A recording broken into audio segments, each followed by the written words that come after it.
We're going to discuss returns. From the Transaction tab, select the Returns. Now the first thing it's going to prompt you for is the invoice number. If you have a barcode scanner at the counter and you scan the customer's invoice, on the bottom of that invoice is a barcode that will bring up that invoice number. If not, you can say, I want to search,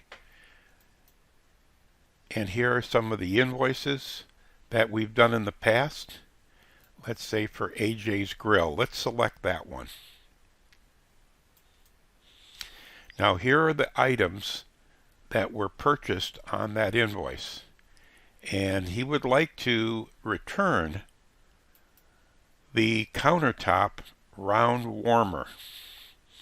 So by checking that and saying process, it brings up that item as a return from that invoice with a credit balance. So I'm going to have the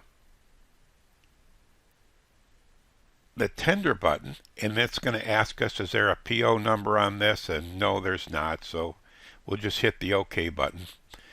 And then here is the customer's contact person that originally ordered this. And now it's going to ask them why this was being returned. This helps us analyze, is the salesperson doing a good enough job in showing and talking to the customer on the use of the item that he was purchasing. So in this case, we're going to say the customer changed their mind and they will not return to stock. Now you also have another option to say enter a reason not listed above. You can manually create these and set up as many different reasons as you want.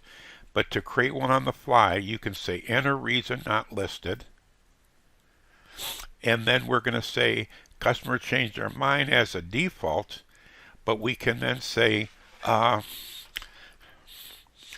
not to spec on drawing. And then we can determine whether or not we want to return it to stock again. If we want to return it to stock, we click this little button here, and it'll then go back into stock because there's nothing wrong with it. It's not scratched. It's not out of the packaging. So we'll say OK here. And then we can either give him cash back, we can do a check for him, we can put a charge card against his original charge, or we can just put it under the store account and leave it as a free floating credit.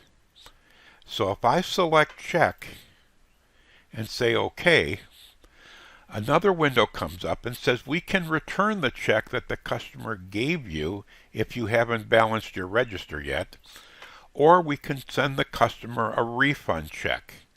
So how am I going to be refunding this? I'm going to mail him a check when we do our check run.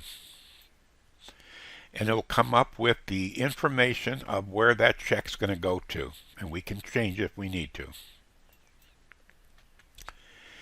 And if we preview,